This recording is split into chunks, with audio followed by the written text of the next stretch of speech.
Hey guys, today I'm gonna talk about something pretty important to junglers in solo queue that I don't think many people talk about, and I think talking about this is very important because many people in every elo I play in make these mistakes. So the premise of this conversation is objectives and how you can lose games or you can punish enemies and win games because of them, and how you should view them and when you should do objectives and what you should factor in before doing them. Okay? So, let's start with a simple scenario. Let's say enemy jungler is pathing to top lane, and let's say I am pathing to bot lane. So, simple full clear into crab, simple full clear into crab. Let's say that enemy top laner then decides to gank top. Okay, I reset, I go to my camps.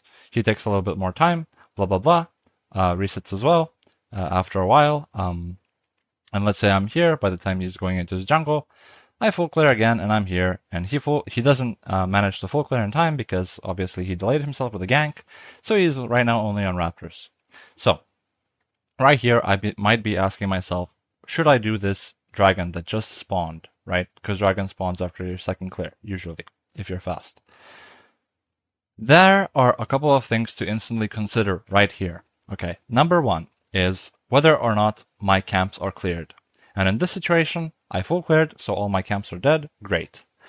Number two is, do my lanes have prio? So in this scenario, both my bot lane and mid lane, let's say they have prio, but if they didn't, obviously that's already a red flag, and I should probably not be doing dragon, unless my champion is really quick at doing it, really healthy at doing it, and I can guarantee that they don't have vision on it. And number three is, what is the alternative play to me doing dragon? So let's say my bot lane does have push, but the enemy bot lane, let's say, is low on HP and is diveable. And let's say I'm playing a champion that can actually dive them. Whether or not going for dragon will give me more benefit than killing their bot lane under tower is already debatable, right? Because it depends on matchups and everything else.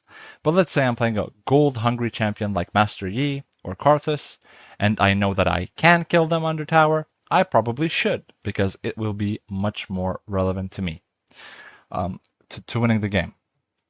So, this is all clear. Most people actually know this already. This isn't some sort of fucking secret, nor is it like some revelation that I just said. These are very basic principles of the game that people follow in every elo, basically I think from like bronze to challenger. But let's make a different scenario where it's not as clear anymore.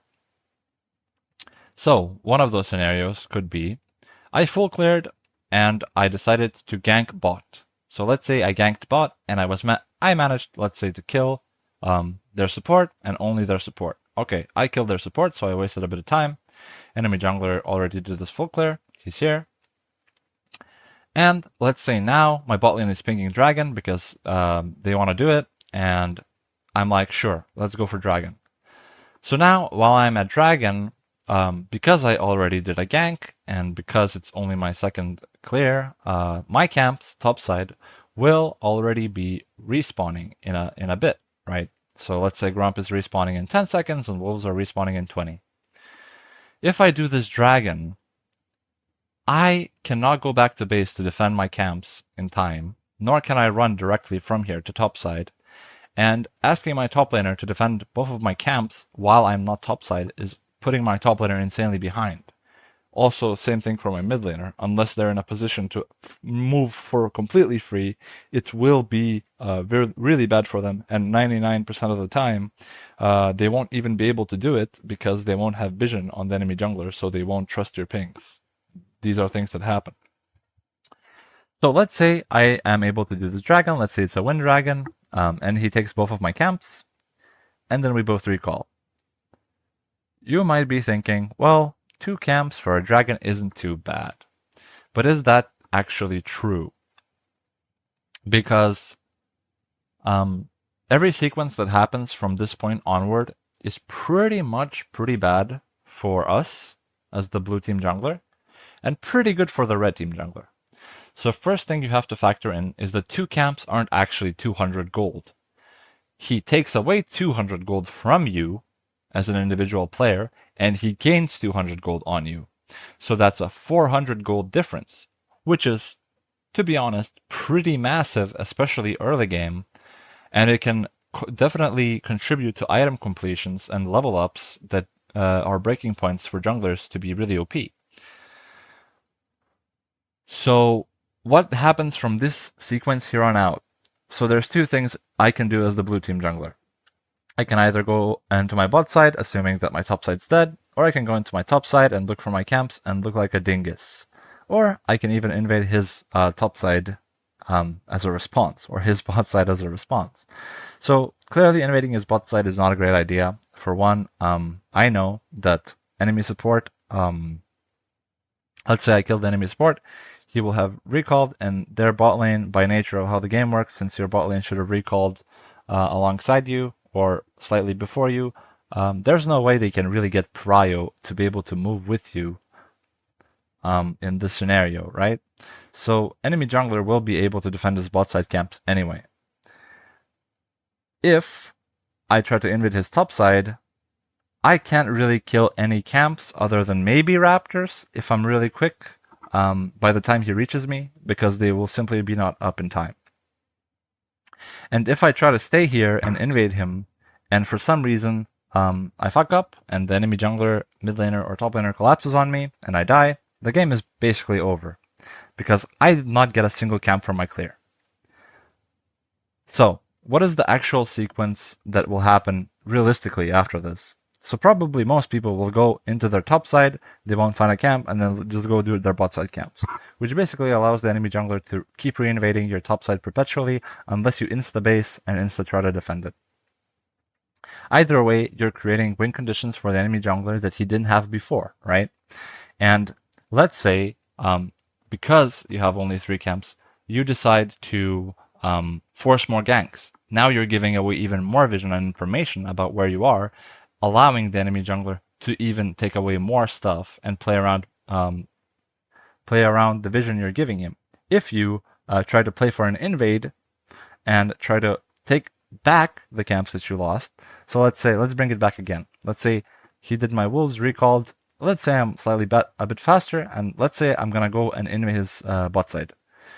Here, this is a pretty favorable position for the enemy team, because enemy jungler already has a item advantage and XP advantage over you, because obviously he had 2 camps more than you, and even if you did get the last hit on the support, he will still have an XP advantage, as well as he will probably have, well, in a real game it probably would be a summoner advantage, or let's say in a realistic scenario, you didn't get the last hit, or you did get the last hit, let's say your gold is even, right?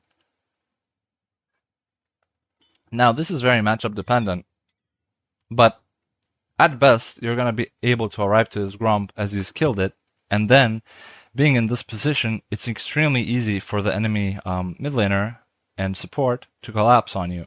Because from this side, support can collapse, from this side, mid can collapse, and you're putting yourself in a very bad situation. If you choose to not do this, and you choose to, let's say, take your bot side and gank bot, enemy jungler can play towards your top camps again. Let's say you cleared your bot side and try to defend your top side camps, which I think would be the most correct play. Even then, the enemy jungler will have an advantage over you, and if he has priority on his lanes, he can, because he knows the exact timers of your camps respawning, try to play for them. Obviously, there's ways you can prevent this, but even at best, you're playing a game that's much more difficult than it should be just because of one dragon that you did early game. Now, let's actually evaluate what this, how should we approach this? So first of all, dragons have value that should be able to be transformed into gold. Now, this is pretty difficult because each team composition, each different set of champions will have different value from each different dragon, obviously. If you have a lot of tanks, Mountain is better for you. If you have a lot of champions that build a lot of adaptive force, Infernal Dragon will be good for you, etc. But dragons are usually not very powerful early game, and the whole point of even stacking dragons is that you are eventually able to get soul, which is game winning, okay? But if you, let's say in this hypothetical scenario again, lose your bot side camps to do a dragon, you are setting yourself up for failure in the long run. Because with the additional resources and the additional abilities or the additional information and ability to play inside your jungle, the enemy jungler is most likely going to generate a bigger lead. This is how League works wildly or marginally. If you get gold, you are probably going to have an easier time getting more gold, right? Comparatively to the enemy team. Because if I got 1k gold and the enemy jungler got 200 gold, I'm going to be stronger for the next play. So I'm probably going to get even more gold, right? This is how League works, especially in solo queue, right? It's a very snowbally game. So we never want to go down in gold. As a matter of fact, we want to be the red team jungler. We want to exploit people for doing objectives early game, because that will give us the edge to actually be able to 1v9 the games ourselves. So let's talk about a bit of a different scenario, because this one is really boring, second clear dragon scenario, whatever. Let's say enemy jungler wants to gank mid lane from bot side. He walks into this bush, stands here for a few seconds. We have a ward here. He doesn't know. We're able to counter gank. Enemy jungler dies. Cool. Now, I know that the enemy jungler had blue buff, and I know that his top side is up. But grubs are also up, and my bot side is also up. So what do I actually do now? And in this specific scenario, again, you have to entertain the variables of solo lanes and whatnot. But if there is the possibility, you should look to take his topside camps. This would mean 300 gold gained for you, 300 gold lost for enemy jungler, which is a 600 gold difference, which is absolutely massive at any point of the game. And also, the enemy jungler is in a losing scenario, because now, if he's clueless and runs in topside, not only is he wasting time, but he's getting nothing. And a simple ward on grubs will give you all the information, whether or not he goes topside and then desperation does grubs, or whether or not he tries to invade your bot side. So in this situation, what you should do, right, you killed him mid, blah, blah, blah. You go take his camps, you go recall, and the enemy jungler obviously respawned a bit earlier and he's already here. And all you have to do now is just get information. So one ward is enough, right? If you ward your, if you ask your teammate to ward your bot side, then you will know if he's going into your bot side. If you ask your teammate to ward grubs, you will know if he's going on grubs. If you ward grubs and he's not on grubs, you know that he's going into your bot side, most likely, right? Because there's no other play. Either that or he's just fucking looking for his camps like a dumbass. Anyway, now the enemy jungler is in a lose-lose scenario because you have an item advantage, an XP advantage. If he goes for grubs, you are able to contest him out of base, very likely, and very likely will your team be able to help you as well because he's on vision. And if he goes for your bot side, you can defend your bot side camps, maybe even kill him, collapse on him again, and the enemy jungler is just in a losing scenario right now. He has nothing to do on the map, his plays are overly forced and overly blatant, very easy to ping and deduce what he's gonna do, and you have access to his respawning topside this entire time, no matter what he does. If he goes grubs, right here, you can go and kill him, right? And then you know that he's going to go into his bot side because his bot side camps are the first to respawn. So what you can do here, again, is go, let's say, to your own top side and then try to reinvade his bot side. Or you could go to your bot side and then try to invade his bot side. Like there's a bunch of plays that open up to you because of what you did, right? And I don't want to drag this video too long, but basically, the whole premise and the whole idea of this is that we are able to generate gold advantages in solo queue that are more important than the buffs from dragons themselves. One last thing I want to touch on with the whole dragon debate is that people will probably want to say that the stats the dragons give you are a lot more in terms of gold than, let's say, 200 or 300 gold, or let's say 600 or 400 gold. But that, even though that's practically or factually true, theoretically true, practically, it's very clear that funneling a smaller amount of gold into a single champion is better than funneling a bigger amount of gold throughout all 5 players. So let's say I am able to take a mountain dragon and I have 3 tanks on my team. Let's say that has a pretty high gold value and let's say it's 1k gold, right? Which is a lot. This 1k gold is spread amongst all 5 players. So let's say 200 a pop. Even though obviously it's not that simple because who builds more armor gets more value, the other people get less value, whatever. Let's say hypothetically that's true.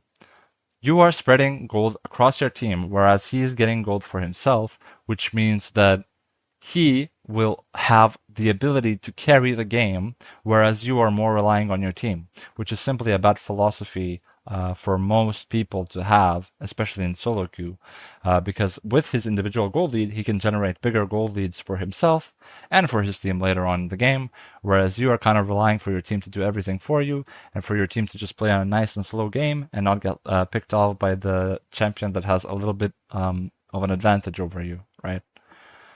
Generally, this is like pretty hard to talk about conceptually because there's a whole lot of variables, a whole lot of conversations that are supposed to be had around these things. But the amount of people that aren't able to punish people for taking objectives and that just run mindlessly to try to fight on the objective instead of just taking the camps, respawning camps, or planning to invade is mind-boggling, right? Almost nobody does this. People should play accordingly.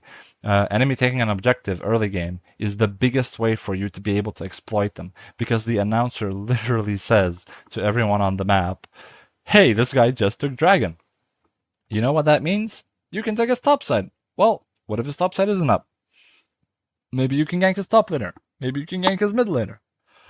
There's a bunch of stuff that you can now do with this newly given information. So please take this into consideration and reflect on it. And I hope that this was helpful in some way to somebody. All right, see ya.